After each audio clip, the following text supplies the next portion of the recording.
Hello everyone, it is a pleasure to be part of this design theory seminar on the undetermined printed object. I wish to thank the organization for their efforts into putting such a brilliant panel of speakers together.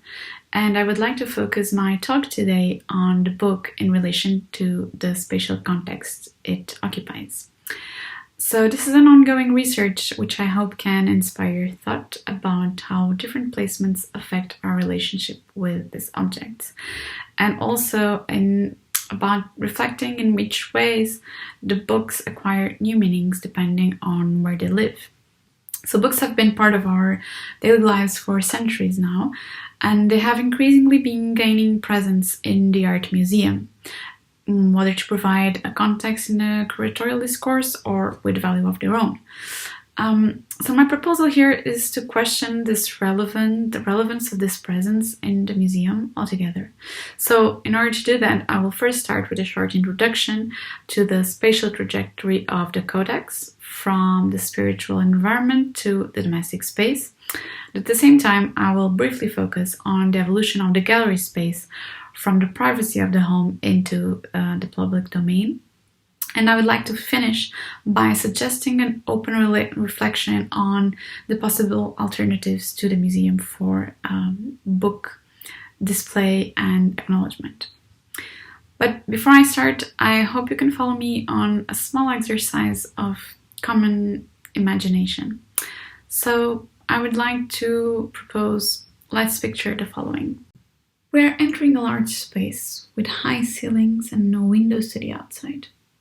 The light coming in is filtered and often artificial. It is a special atmosphere, and it is very different from our everyday life. Everyone is silent and walk as if floating. The occasional talk is just a mere whisper. We try not to make noise either, attempting to remain unnoticed and anonymous. At some point along the way, we stand now in front of objects that hang from the walls. We all look in the same direction in recognition of the emanating power of these pieces. Our eyes are expected to see, but our hands are really not supposed to touch. Our corporeality must stay behind, our minds focused. We are supposed to feel some kind of transcendence in the air, in our bones and in our hearts. We breathe quietly, the sacredness of the place invading our soul. We are not alone, but each experience is individual. There are benches where to sit, but not for long. The images that unfold before our eyes force us to stay alert. We shall not succumb to our physiological needs. We must not be hungry nor tired. It is a private, supernatural experience that can only be shared, if at all, once outside the doors of this space. But really, what is this place? Could it be a church? A museum? Perhaps both? This small description could refer to either. And perhaps there are connections between both places in relation with the book. In fact, if we consider European history of the Codex, the bound manuscript that we know today, we realize it is closely associated with the church. In the Middle Ages, a mandatory rule for Benedictine monks to read as part of their daily tasks led to a boom in book production. In the 6th century, scriptoriums, which we see here in this image, a sort of primitive workshops, print shops, proliferated across European monasteries. The Catholic Church monopolized book manufacture in those days, and a range of roles associated with bookmaking emerged. Scribes, correctors, calligraphers, just to name a few. Their obligations were quite similar to the tasks performed by modern-day editors, proofreaders, typographers, and illustrators. And here we see a monk copying a book. The book had a prominent role not only in this reclusive monastic life, but also publicly in the church, where Bibles and big books of Psalms were common objects. And here we see another monk copying a book. And as we can see, there is even the appearance of this furniture for holding the books. So these elements, which are large in scale, led to the development of this collateral furniture, where they could sit on display for both the audience as well as for the priest. However, it is curious to notice that although those books stood on structures such as lecterns, as we see here in this image, that made them visible for the community attending the Mass, most of them could not actually be read. Literacy remained a privilege of a small elite, and even with the scribes, whose task was to copy the books in the first place, oftentimes they could not really read, so they would just be copying in an exercise that is more similar to drawing than to writing, really. They would just be imitating what they were seeing. So since the book was meant to be looked at and not actually read, it was not a problem if errata was found. Both the priest and the faithful community attending religious ceremonies would already know the prayers by heart, a knowledge that was passed on by means of oral tradition, so it was really not that important if there were a few mistakes in the text. One example of such books aimed at viewing is the Book of Kells, which is preserved today at the Trinity College in Dublin. This is a manuscript that contains 4 Gospels, presumably fabricated in the 9th century in the British Isles, and its pages are lavishly decorated in color, as we can see here in one of these examples. It was probably reserved for the author and for special occasions where it could be seen, as in displayed. The priest would most likely, as I have already mentioned before, memorize the text, and the book acted as a material manifestation of the Word of God. Its purpose was therefore more sacramental rather than instructive, really. Visible for the congregation, the Book of Kells would have served to reiterate in visual form the message being predicted at the same time by the priest's voice. So here we have some examples of pages illustrated in the Book of Kells. This incredible capital letter.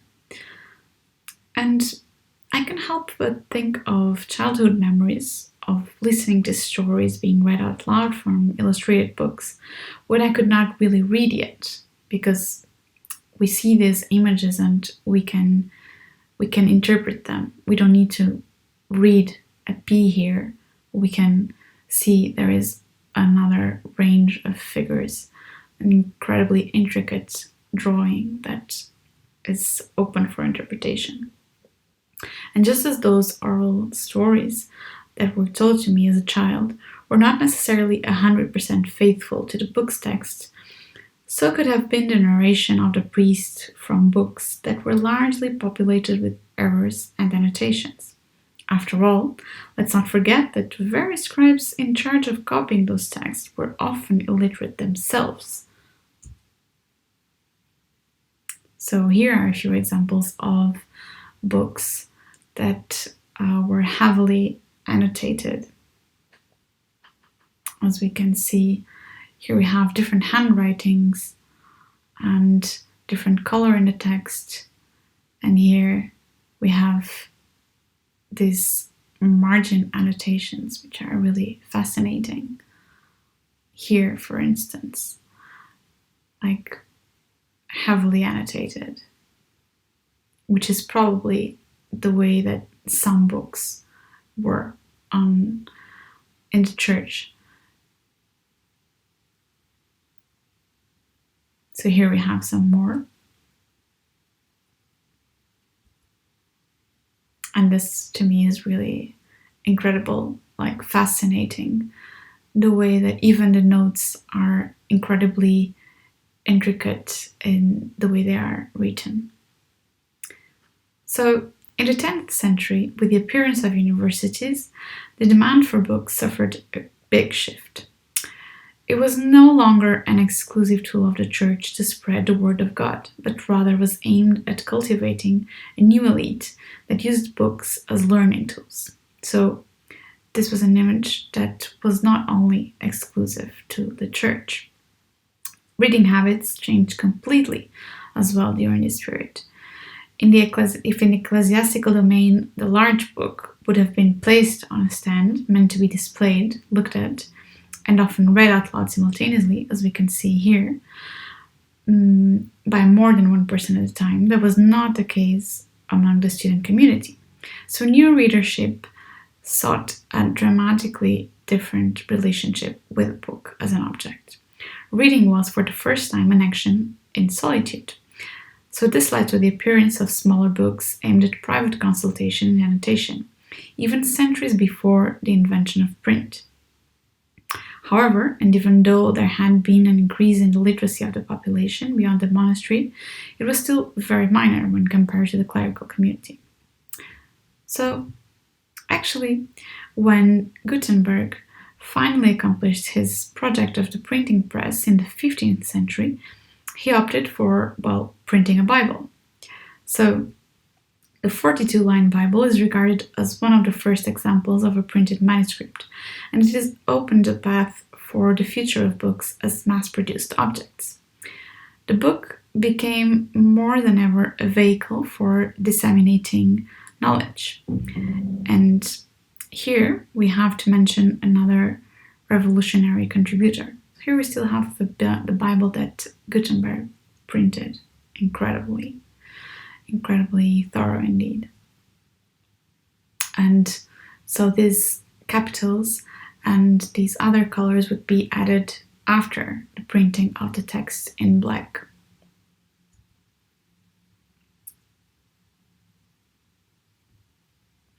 And as I was saying, this was another contributor that was really important in the history of the book. So this is Aldus Manutius. He created the Aldine Press, and he, with his press, created a prototype of what would be the pocketbook. It was aimed at a lay audience, and often reproduced classical texts of Greek and Roman origins. These small books were portable and could travel anywhere, becoming a sort of portable universities, which connects to this idea of a new audience for the book. So here we have his sort of logo, Aldus, and here is one of these amazing examples of small books that were both in Greek and translated. So we have this books that could fit anywhere, and there were reproductions of actual classical texts.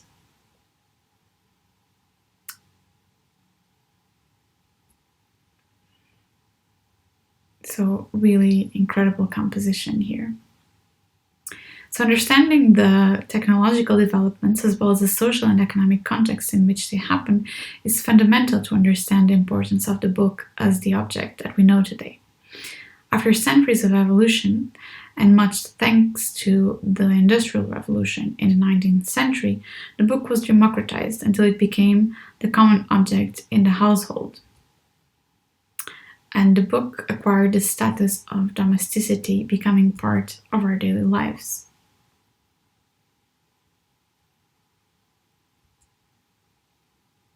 And so, if the book has become an object that we relate to so intimately by means of use, read, write on, transport, gift, if we engage with it fundamentally by touching, holding it in our hands, what is it doing in a museum space where it is concealed and out of reach? I can't help but to think of the church in relation to the gallery space. In the museum context, as in the church I mentioned previously, book seems to be presented as a mere object to be seen, and our relationship to them becomes a distant one. We become passive in their presence, as they are not used for reading, but for being looked at. So we are really not allowed this kind of behavior in a museum, usually with books.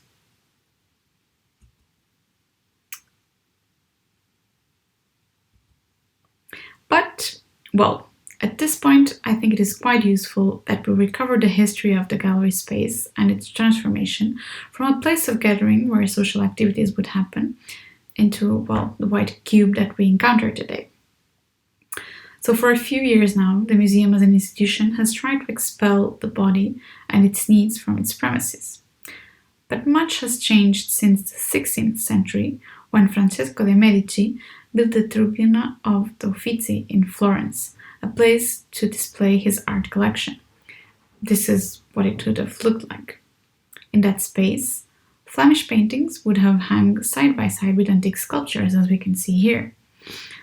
And they were all set amidst a very luxurious decoration. Art itself was actually a decorative element of sorts, with golden frames that seemed like extensions of the furniture, of the carpets, and of the walls. So here we see that everything seems to be part of the same thing. There is really not a difference between what is the artwork, what is the furniture, what is the floor. Everything seems to be part of the same atmosphere and environment, really. And also, the visitors, they were invited to engage in social activities, moving the furniture around as they pleased, gathering groups, starting conversation, perhaps discussion, which is actually what we can see in this image.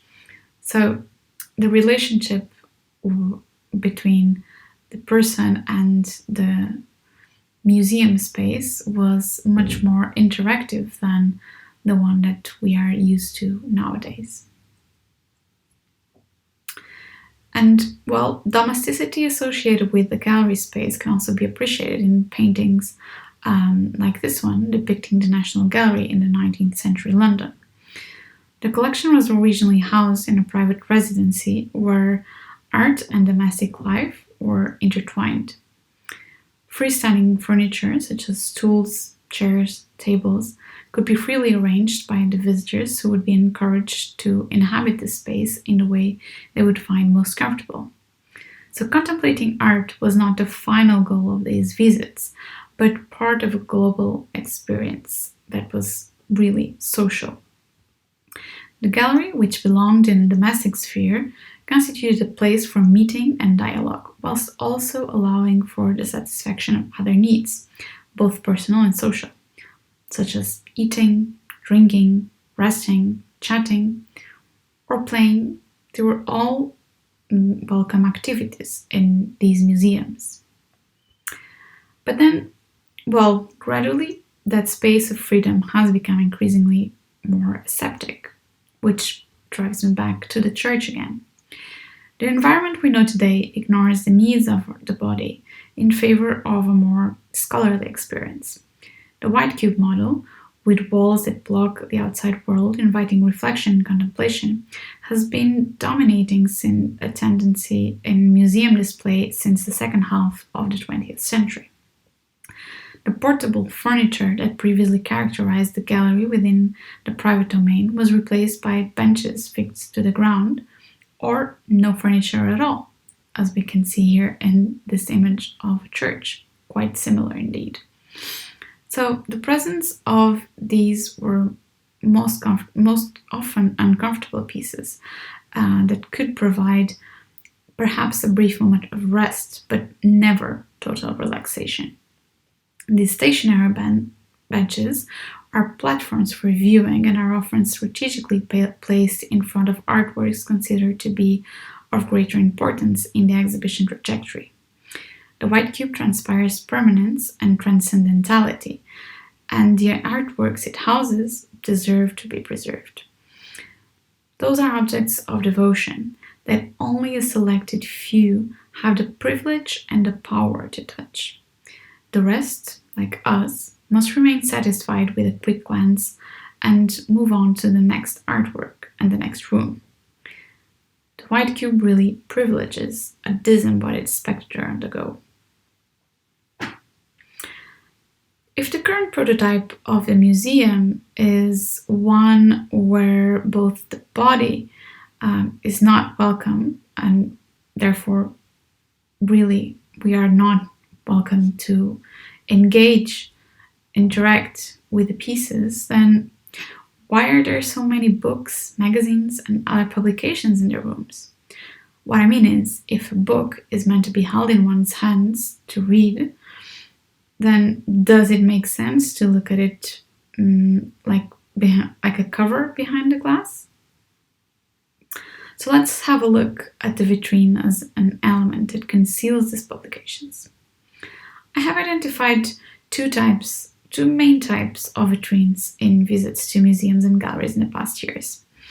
I would call them table vitrine, as we can see here, and frame vitrine.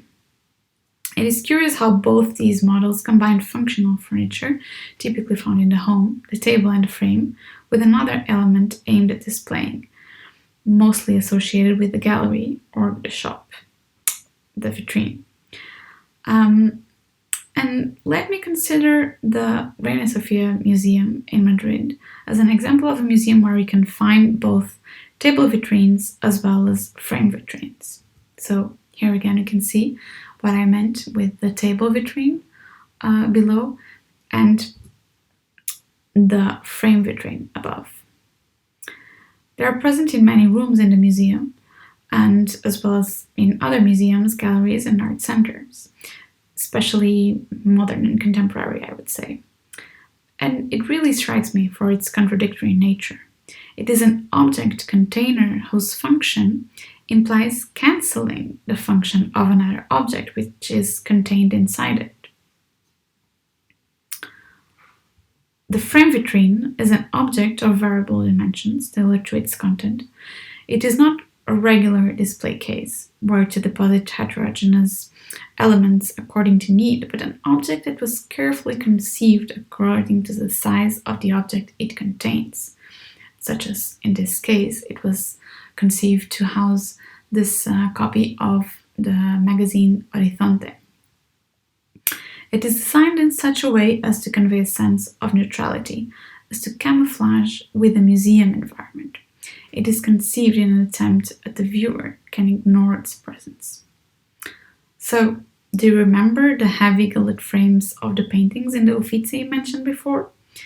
Well, they too were meant to blend in with the walls, visually separating the painting from the rest.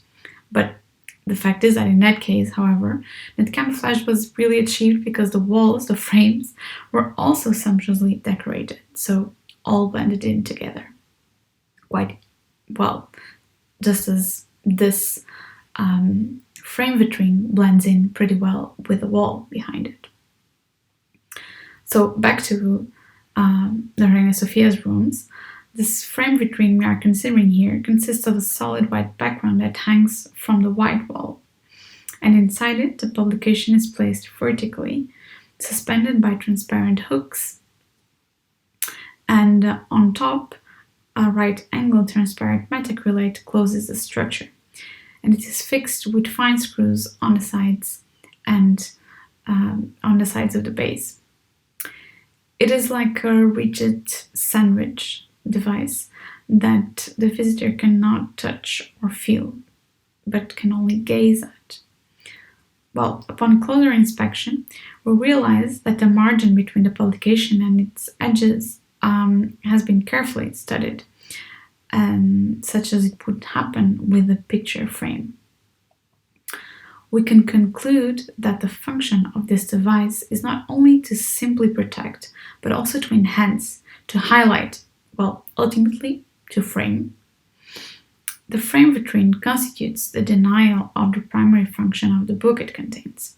It is no longer possible to read it, and instead only a single frontal point of view is available. The frame vitrine forces the visitor to focus their attention on a certain aspect of the publication it houses, generally the cover, such as in this case with the Horizonte. If the museum bench was reminiscent of an object usually found in the domestic space which allowed for rest, although not relaxation, remember, the frame vitrine prevents an action characteristic of the private realm. The individual act of reading is no longer possible. The reader has become a spectator, and the book has acquired a status comparable to that of an artwork. Likewise, the comparison about the inside of the magazine is relegated to the plane of the observer's imagination. So we can't really know what is behind those covers.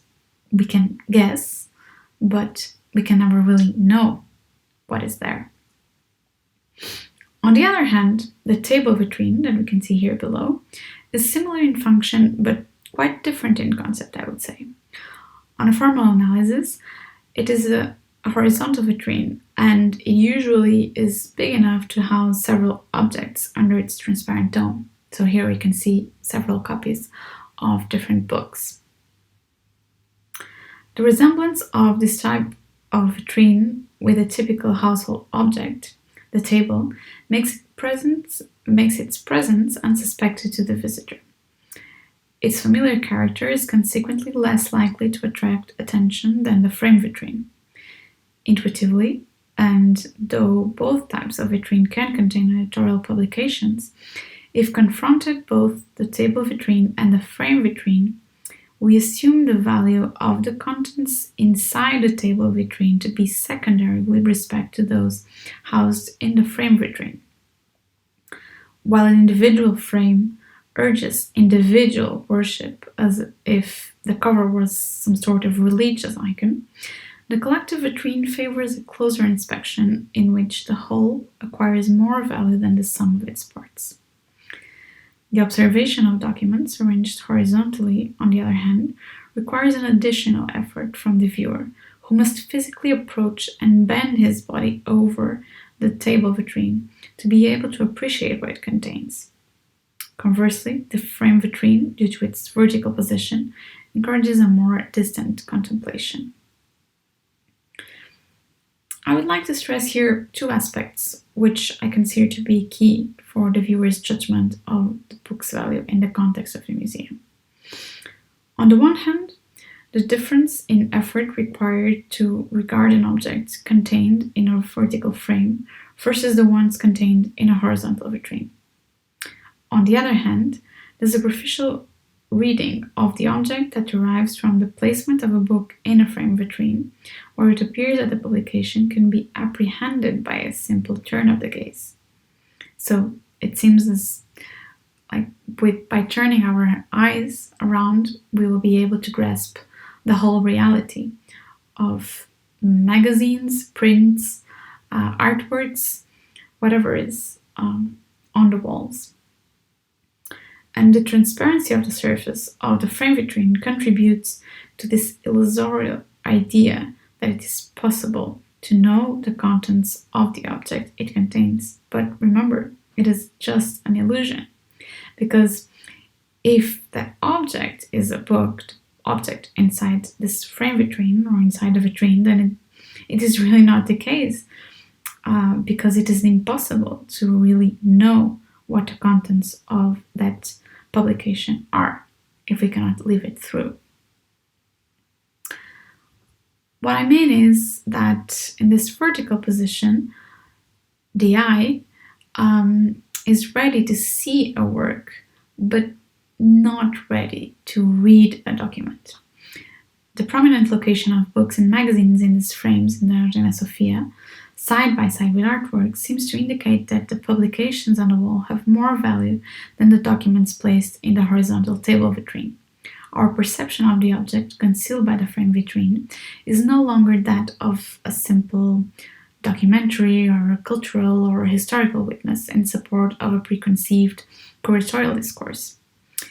It is, on the other hand, because of their placement on the wall and because of the tailor-made frame where they sit, that our perception of these covers is no longer only associated exclusively with providing this historical artistic context to artworks. Instead, we are drawn to evaluating their value through criteria that is more related to the aesthetics of the artwork than to documentary value. Hence, the tendency to display book and magazine covers over inside pages, as they are generally more interesting graphically in a graphic value. So, as stated before, the frame vitrine is not exclusive to the Reina Sofia Museum. Rather, it is a generic device and in its individuality. It is an archetype of an object that can be found in other exhibition spaces. Frequently, these display objects are used as containers for works of art such as paintings and drawings. And in those cases, they are just frames whose main purpose is to protect the work contained therein. But despite their transparency, these frames reinforce the artwork's independence from the wall, physically separating them. Whether as a container for works of art or as a container for documents, an object that is contained in a frame vitrine leads the viewer into a transcendental experience as the piece is perceived individually. Moreover, a contemporary obsession is consummated, that of covering up the marks of the passage of time. Safely kept behind the glass, we are reassured that what is contained inside the vitrine will be preserved for eternity. So, really, permanence is promoted over pleasure, provided by manipulating those objects. So, really, do we want this kind of not interaction with the book as an object? Well, at this space, I can help but to recall the sacred space that characterizes the church. And as we saw at the beginning of this talk, the important books in the church were meant to be looked at, not touched or read. Even if there wasn't a physical barrier between the attendees and the stand where the book would rest, there certainly was an invisible threshold that could not be crossed. If we come back to the museum space, we could then conclude that a book concealed inside a vitrine is protected by a shield whose transparency allows for it to be safely in the public sphere. In contrast, all the aspects related to an engaged judgment of the book remain out of reach, as they belong in the private sphere outside the museum. Well, I wish to reflect upon a private space in particular, the home. If we move the same publications contained in vitrines into the domestic space, would those protective devices still make sense? Well, probably their function as barrier objects would have become obsolete. Being in the private domain, the function of impeding the touch of the content would cease to be required. Discarding the vitrine would then unlock back the possibility of the passive spectator to reassume the role of active reader. The purpose of preservation that characterizes the vitrine as an object on its own would then remain unfulfilled in the domestic space. But by transferring the book or the magazine from the institutional realm into the private setting, a new question arises: preservation versus usability. So although the owner of the publication in question may have the power to decide about the use he wishes to make of the object in his possession, it is perhaps not entirely advisable that it would be kept in the domestic environment where it could be subject to more damage than in the museum, that is for sure. If the publication is endowed with historical interest, then it really is important that there is a special protocol for manipulation. But should we consider the frame vitrine and the context of the museum as the best available solution for the use and the conservation of considered value publications? Indeed, if the primary function of the frame vitrine is to correct display of its contents as well as their conservation, it can be argued that that task has obviously been fulfilled in the museum environment. Well, despite that fact, it might be pertinent to ask in the first place about the need for exhibiting and preserving books and magazines and other publications in a museum context. Despite the curatorial options involved in choosing editorial objects to include in the exhibitions, The use of devices such as the frame vitrine can unfortunately lead to shallow interpretations of their contents. Often, these interpretations can stem from a detached from social, historical, and critical objects, which the publications emerged. So, they are just detached judgments. So maybe judging a book by its cover is not entirely that fair, is it? As only a fragment of a multi-layered object is visible. The frame vitrine thus achieves a double effect. In its ambition to go unnoticed, it disables the activation of the object it contains, definitely changing our perception and relation with it. Well, perhaps if faced with the need to preserve an editorial document, if it really has an historical value that needs a special treatment, perhaps the best environment might not be neither the home nor the museum. So here is my proposal. The library. The library, this old-fashioned kind of space, is actually an incredible repository of information par excellence, and it is committed to the preservation of its collections in the best conditions available, ensuring the ideal treatment for book conservation. Additionally, and more importantly, for book lovers, scholars, researchers, or even curious, libraries allow for embodied relationships between the reader and the publication by providing the possibility of physical contact with the object. It may be true that the book or the magazine are manipulated, well, that would really accelerate their deterioration process. But here is my radical proposition. Does that matter? What is more important? To preserve a book, making it inaccessible under a transparent dome, or to have access to its contents, having the pleasure of leafing through its pages, feeling its weight? Do we, as embodied agents, prefer to go back to the ecclesiastical relationship that we had in the Middle Ages with the book? Or would we rather look ahead and embrace centuries of the democratization of the book? Certainly a book can be a window to other worlds, but that is only if it can be opened. So thank you very much.